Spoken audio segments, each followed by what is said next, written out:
Whether reason will prevail depends only partly upon us.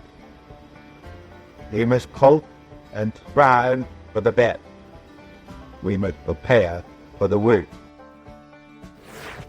I'm Nathan Kiker. Welcome to our podcast, Clearer Than Truth. I'm glad to be joined by my co-host, George Bogdan. The wisdom of former Secretary of State Dean Acheson inspires our episodes.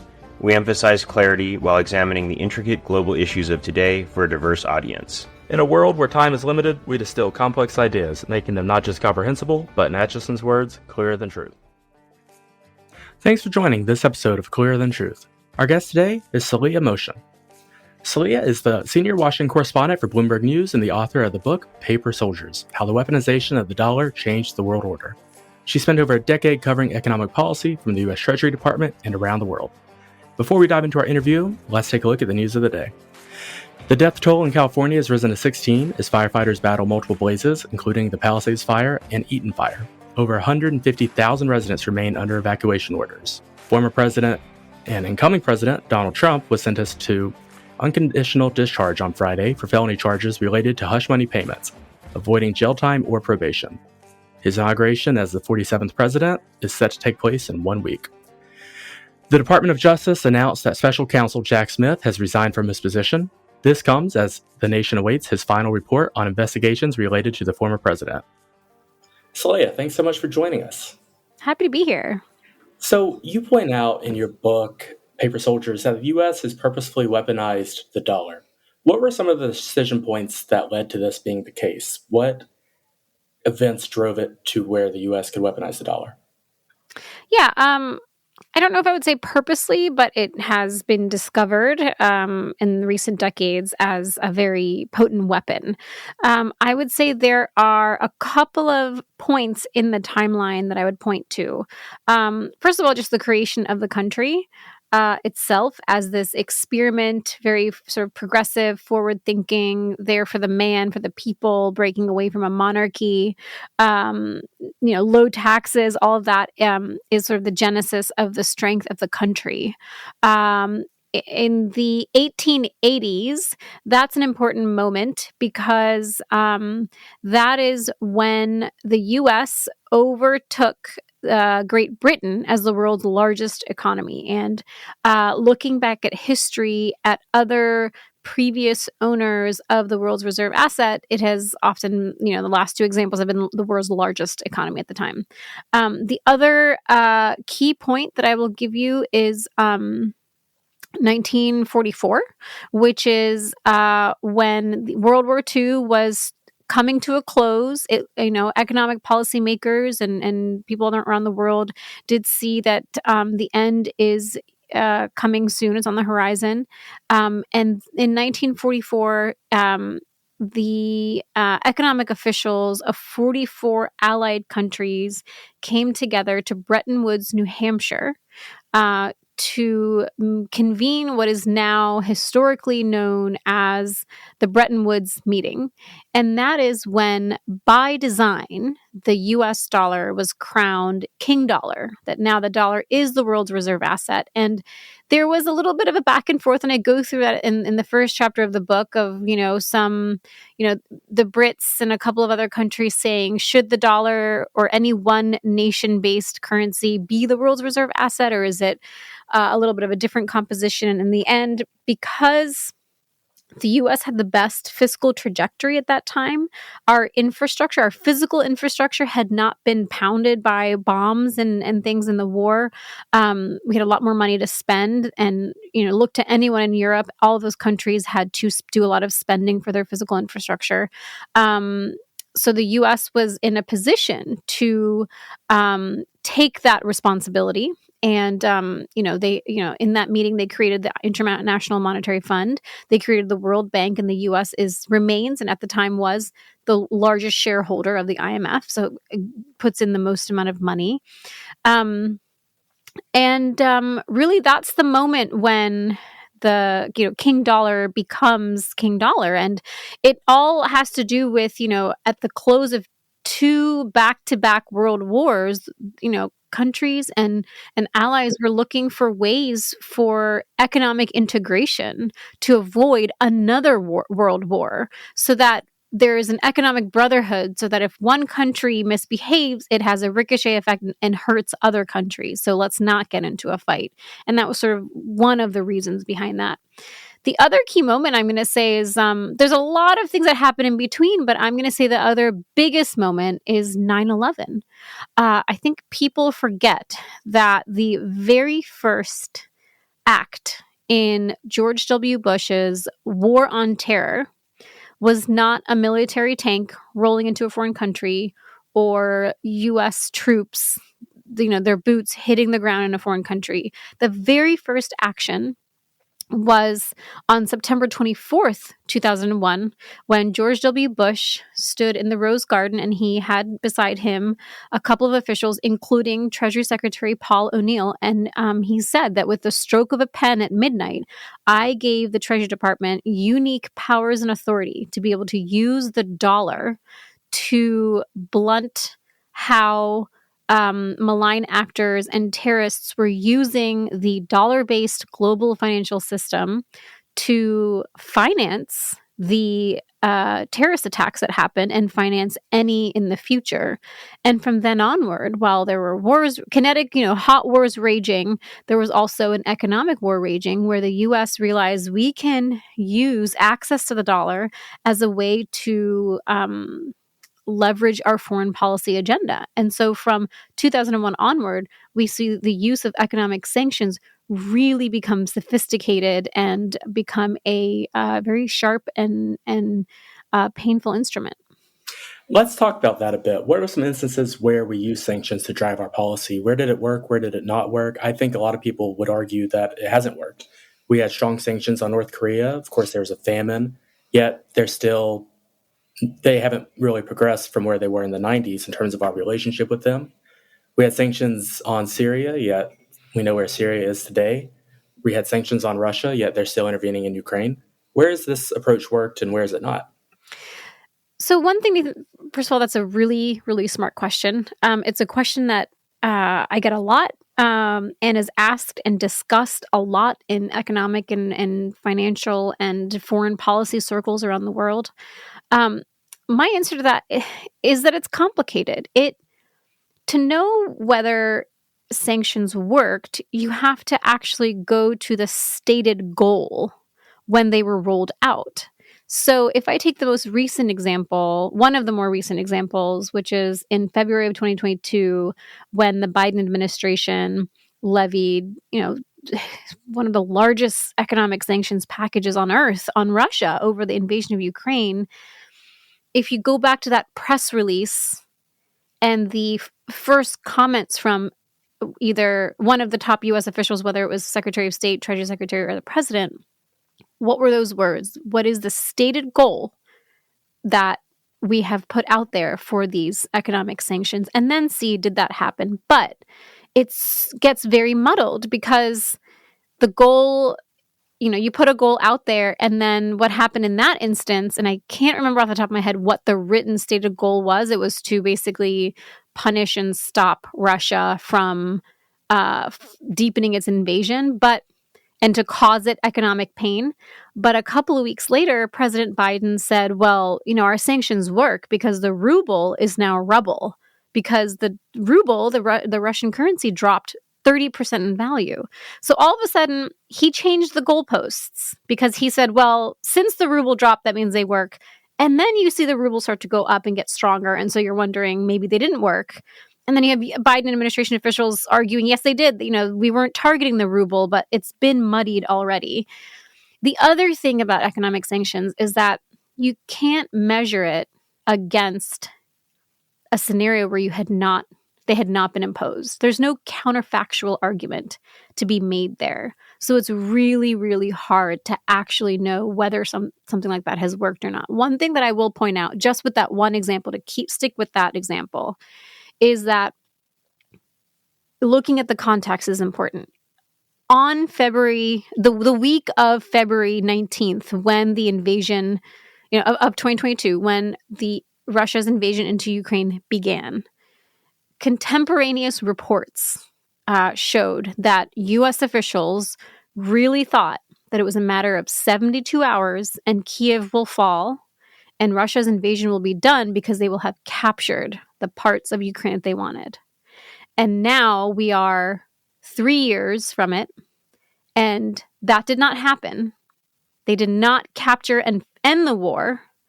And so you could say that the fact that the sanctions did not stop the war show it's a failure because it didn't stop the war and has not settled things. You could call that a success because it made Russia have to drag everything out. But at the same time, like I'm saying, there's no straight answer. You know, there's a data point out there that in the first, I think, 2 or 2.5 years of the war, $1 billion worth of semiconductors were purchased by Russia and Russian entities from U.S. and European entities that fed into its war machine. And none of those violated sanctions. So it's just not there's no binary answer to your wonderful question. I was actually living in Germany at the time, and I was just stunned by how many German affiliates and subsidiaries and so on were remaining in Russia with no real change, even given the sanctions. But I thought I'd just ask, a little bit about, it seems that you argue that, to the extent we might expect a decline in the dollar's influence, it won't be connected to its weaponization. And I just sort of wonder, as we watch these multilateral frameworks like BRICS, kind of propose alternatives, and we hear a lot of kind of resentment from, constellations of states, some of them called, the global South, about U.S. sanctions. How do you reconcile, those kind of tensions with, the potential for the dollar to decline in influence? Yeah. That's basically the conclusion of Paper Soldiers. So what I have found is that the biggest, let me just start that over. I would say the biggest threat to the dollar's standing as a world reserve asset lies within U.S. borders, not outside. So no other nation or block of nations could come together and counter the dollar and pose a significant amount of threat in a short enough period of time to topple the dollar's reign. That is not the bigger threat. The bigger threat is internally that we cannot get our public finances in order, that our rule of law becomes shaky. So let me unpack each of those. Let me take the first one. External threats. These days, a lot of people talk about the BRICS currencies, BRICS countries coming together with a shared currency or finding a way to circumvent the dollar. There is more talk than action there. If I just take the example of India and Russia, both part of that club, yes, that club has expanded, but let's take this example. At one point, India had said to Russia, okay, we'll buy a lot of your oil since there's so many restrictions on who can and how much oil they can buy and at what price. They started buying it, and all of a sudden, Putin has all these Indian rupees, and he can't spend them because people don't want to be paid in rupees. They want to be paid in something they can use that has exchangeability. So a dollar. They want dollars. And so all of these things, that was creating a lot of roadblocks. The other thing is to look at is that the BRICS Club of Nations, these are countries that don't always get along. Brazil, Russia, India, China, the Emirates, Indonesia is now part of it. Saudi Arabia might join. They all have primary goals for their role in the global economy. And challenging the dollar is not actually that high, and it's not as cohesive. Those countries don't necessarily get along and see eye to eye, and a lot of them, there's few open, free democracies in there, and so you have to think, well, what happens when there's a transfer of power within these countries? A dictator either is toppled or dies. Every human being is going to come to a close. What's going to happen? Are they going to have a power vacuum and a power grab, or are they going to be focused on currencies and bilateral trade and working around the dollar? There's that.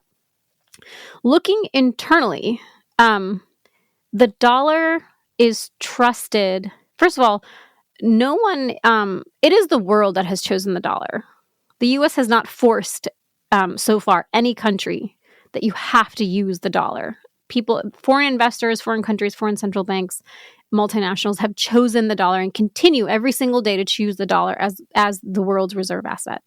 And that is because there is a attractive quality about it. It is backed by a country that has rule of law. So, free and fair elections. We have a court system that is independent from political meddling. We have independent agencies. Our monetary policy is independent with a goal set by Congress, not how it, like in, for example, in Turkey, where the president or the leader of Turkey can weigh into how interest rates should be set. All of these things make the U.S. a safe bet that if we park our cash when times are tough or times are great, we will get our money back when we need to go back and pull that money from there. And so then you have to think, what are the risks to that? Now, there are people questioning elections. There's deep partisanship. There's deep partisanship in the country, and that is not helping the situation. January 6th was a black mark that has been admitted by, not just Democrats, but also Republicans publicly. Also, just our belly-busting budget deficit. That is the biggest threat to the dollar's reign. The fact that we are way overspending. And you can see this week and in this month, we have seen bond yields test a psychological level of 5%. And a lot of that angst, or part of that angst, is investors wondering how the U.S. is going to get out of this unsustainable debt trajectory. I will say one of the things we've heard President-elect, about to be President Trump, talk about is sort of reining in the independence of the Fed. Do you think that could sort of undermine what you were just saying? I mean, broadly, it could. The devil's in the details. Look, in Congress, there is no appetite to meddle with the Fed's independence. And it is Congress that created the Federal Reserve Act and sets the dual mandate of the Fed, not the executive branch. And you can talk to, all sorts of lawmakers, Democrats, Republicans, moderates, conservatives, progressives. And there are very few who want to mess with Fed independence. Now, there are a lot of people, or there's, more people who want more transparency from the Fed, and Fed officials and Fed, people who've worked for the Fed currently or before will say, oh, there's so much more transparency than there was in the 90s. Since then there's been, we have forward guidance. We have the way minutes are released immediately, after a couple of months, and also the lengthy lag time with after 5 years, more information is released. There's that, but there's also just, the ethics scandals that have happened and touched the Fed, and just the way the appointments work and things like that there is an appetite for some of that. But Fed independence is one key tenet that investors really rely on, that makes the dollar the ultra safe asset that it is. Let's continue talking. Oh, sorry, George. I was going to say, let's continue talking about how President Trump could possibly impact the strength of the dollar around the world. So we've also seen his sort of approach when it comes to these international economic institutions such as the IMF and World Bank. Do you think he'll do anything that strong or aggressive which could have an impact of the U.S.'s ability to get its way on the global stage? Yeah. So first, there's two definitions of dollar strength. The first one is just the sheer foreign exchange rate value, which is just how many British pounds or Japanese yen or euros can the dollar buy on any given day, based on the laws of supply and demand. And then the second definition is strength in terms of dollar hegemony, the fact that the global financial system that everyone needs, almost everyone on Earth needs access to in order to engage in commerce, sometimes even local or bilateral commerce, or global commerce, you need to touch that. And so that gives the dollar this potency and this power, largely through, the mechanism of economic sanctions. And that's another kind of strength, that everyone needs the dollars. Therefore, if we start curbing your access to it, you're going to start listening to what we're trying to say. Now, the question of whether Trump could how he could affect the U.S.'s global standing. He's a patriot. He's an American patriot. He is coming in with a stated goal of wanting to make sure that the U.S. does not cede power. The press release when he announced in November, just before Thanksgiving, I believe, he announced the name of his nominee for Treasury Secretary, Scott Bessent. In that press release, which wasn't very long, he says, part of the job of this incoming Treasury Secretary, if he's confirmed, will be to make sure that the dollar remains the world's reserve asset. And he's also shown that, okay, there is sanctions fatigue around the world, right? We've already talked to Nathan and George about how the BRICS countries want to rise up against the dollar. And Trump has noticed this. And this is why he says, well, tariffs are the best, is the most, tariff is the most beautiful word in the English language, because whereas sanctions curb access to the dollar, tariffs are actually using the American consumers as the leverage. I was wondering, in addition to kind of, the questions of what's happening internally inside the United States, do you think that given kind of turmoil elsewhere in the world, in the sort of great financial centers of the world, in Europe, in Asia, that that also is going to kind of extend the leverage of the dollar? So, I mean, when I look at the EU and its kind of financial future, I think that even politically as well, it's in a moment of tremendous kind of chaos, even, you could say. And something similar in terms of, Asia, if you're proximate to China, you're kind of under a greater and greater kind of financial economic pressure as well. How do you see those as kind of counterweights to this kind of moment of change in the United States? Yeah, I mean, there is a huge amount of change globally, and then, of course, here in the U.S. I'll say two things to that. One is that the U.S. is the world's largest economy by far. Number two is really far behind. You have to take numbers 2, 3, and 4, put them together. I think it's China, Japan, and Germany. Put them together to get even close to where the U.S. is. So that's how far the gap is. So even if the BRICS come together, or Europe finds a way to make the euro a rival currency, or China just on its own, that the journey that needs to be traveled to do that is just really, really long, and a lot has to happen. And the dollar is basically the lingua franca. It's like trying to replace the English language as the world's dominant language. That's how hard it would be. Contracts are settled and written for decades. They have been in the dollar. So that will be really difficult. The second thing I'll say is there's no alternative. That is a very common remark when people start talking about alternatives.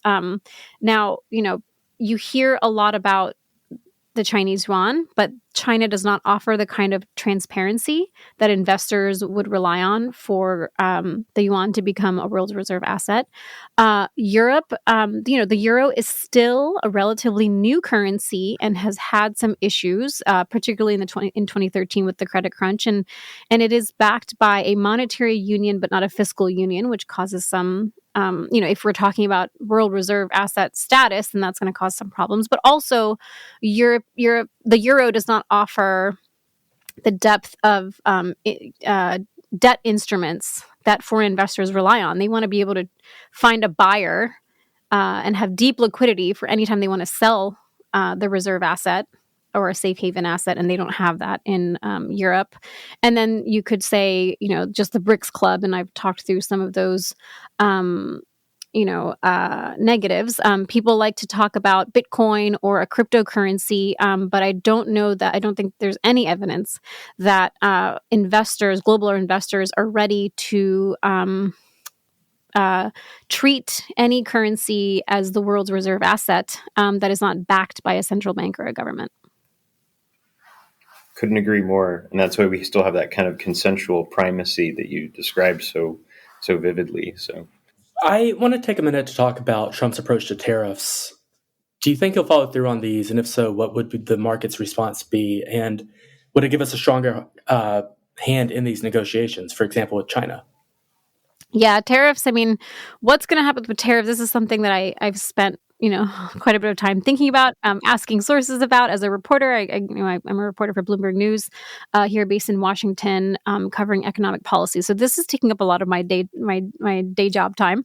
I don't know. I don't know that even Trump advisors or necessarily Trump has even decided exactly what he wants to do. There's a lot of ideas out there. There's good ideas, there's bad ideas, but it's playing out in a way that we've seen before with Trump. He likes to have, the battles ultimately happen publicly. In any smart decision-making situation, you have people pushing very different opposite approaches, because how else are you supposed to know what is the best way? Like, you need to know exactly what the worst idea is and what the best idea is, and all the little gradients in between. And that kind of, the difference with Trump is that it plays out just more publicly than it ever has before. And like immediately things go public. So we're seeing that, and we're seeing markets move on every report of some Trump advisors say we should, roll out tariffs in this manner. And some advisors are saying that there's another proposal to roll out tariffs in another manner, depending on the country and the product. And with each one, markets are just gyrating. We saw the dollar move last week. We see companies try to brace and like, how do we prepare for planning for the next year? So I think markets are hanging on every word of reporting that is on that. And I think that the market impact will at least cause a lot of, near-term volatility. I do want to follow up though. So, for example, obviously President Trump has a lot of issues with Mexico, for example. Do you think that his doing a 20 to 25% tariff on all imports from Mexico would give him a stronger hand or a weaker hand when it comes to dealing with other issues such as immigration? How do you think? That's a good question. He does look. Any good policymaker looks at the whole, all the Well, schematics do you that are think he there. is looking at the whole picture, or do you think he just sees it as an economic thing, or do you think he's using it as sort of, as you would say, a weapon to get what he wants on things like immigration and drugs and crime? I Not to can't get in really. his head. I don't. Yeah, no, I really can't. I really can't. I mean, the first term taught us that he looks for leveraging a strong leveraging position, but nothing should be seen as a bluff. So anything that he threatens or says he will do, he will carry it out if he, sees that it's necessary. But he does come with a strong man style of foreign policy, economic policy, and negotiation. Yeah, that makes a lot of sense. I know I'm interested to see how Mexico responds, if they're more willing or less willing to deal with President Trump after he imposes sanctions, if he imposes sanctions. That's going to be, for me, very much the most interesting thing.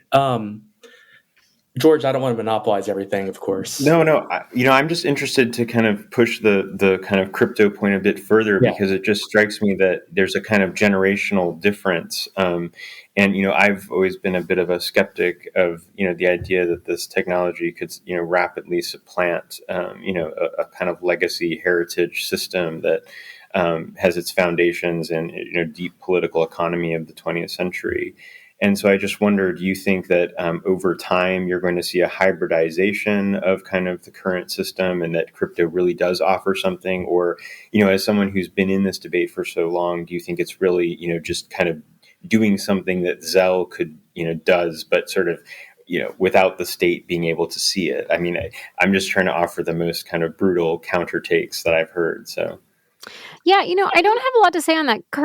That's a little separate from currency policy. That's more just how consumers and the world interacts with crypto. I think it's definitely should be taken seriously. The one thing I will say is that this is in, I think, one of the early chapters of my book, that in 1862 the Civil War was raging, and the Treasury Secretary of the day, Salmon P. Chase, realized that the Treasury coffers were empty. There's no money left. And there was a wild idea in Congress someone had come up with of let's create a paper currency. And it's just a piece of paper, and it just says, whatever, faith and credit of the United States, like, we're backing you up, we've got money. And people on the Ways and Means Committee thought that it was an immoral idea. And they thought, even the secretary himself thought that, like, Europe, people are just waiting for America, which was not even 100 years old at that point, to just like tucker out. and return as colonies to Britain, or I don't know. It was still very much an experiment. And now paper currency, it's everywhere. We have it all. We're every country adopted this idea. And to me, what the lesson is that sometimes an idea sounds really, really crazy and all of a sudden it just becomes the normal. So I wouldn't rule out anything that sounds newfangled and high tech, including crypto. Well, do you think there's anything that could actually erode the U.S.'s strength when it comes to its currency? I mean, you've talked about earlier, obviously a massive deficit, probably never larger before in comparison. Political gridlock. Is there anything that can actually dislodge the U.S. as having the preeminent currency in the world right now? Yeah, like I said, I think it would come from within. So either our democracy is no longer as strong, or our deficit picture is, okay, we've been through some tantrums and we're still not figuring it out, and the fiscal trajectory is still really, really bad. I think those are the two sort of largest threats to the dollar standing. Well, thank you so much. I mean, I think that we've really touched on the key points for our listeners, and this is so helpful right before we kind of enter a potentially different, federal government entirely. So, yeah, absolutely. I had a blast during the discussion. Yeah, and where can our listeners follow your work? Yes. So Twitter, LinkedIn, Saleha Mohsin. I write for Bloomberg News, and I have a podcast that is called The Big Take DC, which you can find on Apple, Spotify, or wherever you listen to podcasts, including yours. Wonderful. Well, thank you so much for the time. We'll have to have you on again soon. Thanks again for tuning in to this episode of Clearer Than Truth. Be sure to share with your friends and join us next time.